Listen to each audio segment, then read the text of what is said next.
ગુજરાત ન્યૂઝમાં આપનું સ્વાગત છે। વડોદરાના અટલાદરાની મધુનગર સોસાયટીના લિફ્ટ રૂમમાંથી 2 દિવસથી ગુમ થયેલ યુવકનો મૃતદેહ મળી આવતા ચકચાર। વડોદરા શહેરના અટલાદરા વિસ્તારમાં આવેલ મધુનગર સોસાયટીમાં એક ફ્લેટના લિફ્ટ રૂમમાંથી યુવકનો મૃતદેહ મળી આવતા સમગ્ર પંથકમાં ચકચાર મચી જવા પામી છે। અચાનક બનેલી આ ગોઝારી ઘટનાને પગલે સ્થાનિક રહીશોમાં ભય અને આઘાતનો માહોલ સર્જાયો હતો। પ્રાપ્ત વિગત અનુસાર મૃતક યુવકની ઓળખ વિજય સોલંકી તરીકે થઈ છે, જે આ જ સોસાયટીનો રહીશ હતો અને છેલ્લા 2 દિવસથી ભેદી સંજોગોમાં ગુમ હતો।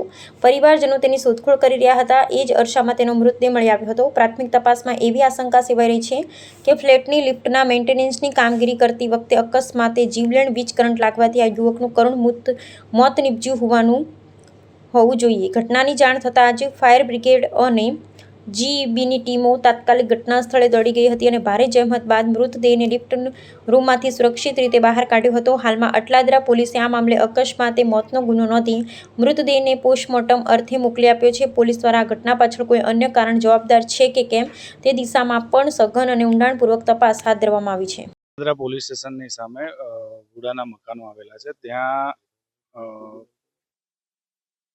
ત્યાં લિફ્ટમાં કોઈ કામગીરી દરમિયાન અંદર માણસ ફસાઈ ગયો છે તેવા પ્રાથમિક message Vadodara fire and emergency સર્વિસને અહીંયા મીડિયા મિત્રો દ્વારા જ આપણને માહિતી મળી હતી। તેથી જીઆઈડીસી ફાયર સ્ટેશનની ટીમ તાત્કાલિક ઘટના સ્થળ પર આવી વધુ તપાસ કરતા જે લિફ્ટનું ઉપરનો ભાગ, જે લિફ્ટની અંદર જે મેન્ટેનન્સ કરવાનો ભાગ હોય છે, ઉપરનો જે ટેરેસ ઉપર હોય છે, ત્યાં કોઈક વ્યક્તિ એ લિફ્ટનું કંઈક મેન્ટેનન્સ કરતા દરમિયાન શોર્ટ સર્કિટના કારણે તેમને અત્યારે મૃત્યુ પામ્યું છે તેવું દેખાય છે।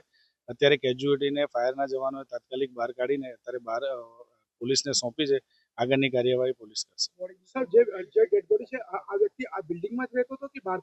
પ્રાથમિક જે અહીંયા નગરજનો છે એ લોકોના જણાવ્યા મુજબ એમનું એવું કહેવું છે કે અહીંયા લોકલ જ હતા અને લોકલે જે બેને જોયા હતા તેની પણ માહિતી હજુ પોલીસ તપાસ કરી રહી છે। શું માહિતી છે પોલીસનો વિષય છે, એટલે તે અત્યારે હાલમાં કામગીરી કરે છે।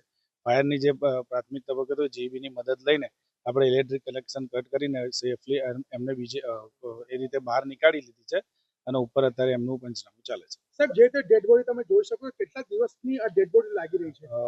એમાં વિષય દેટ મીન્સ કે ડિસ્કમ્પોઝ થઈ ગઈ, પણ ડિકમ્પોઝ થવાના ઘણા બધા રીઝન હોય છે કે ઇલેક્ટ્રિક શોર્ટ સર્કિટના કારણે જો 440 કેવીનો એનું જો વોલ્ટેજ હોય તો એ કરંટ બોડીની અંદર ઘણા બધા ડેમેજ કરીને બહાર નીકળવાનો પ્રયત્ન કરતો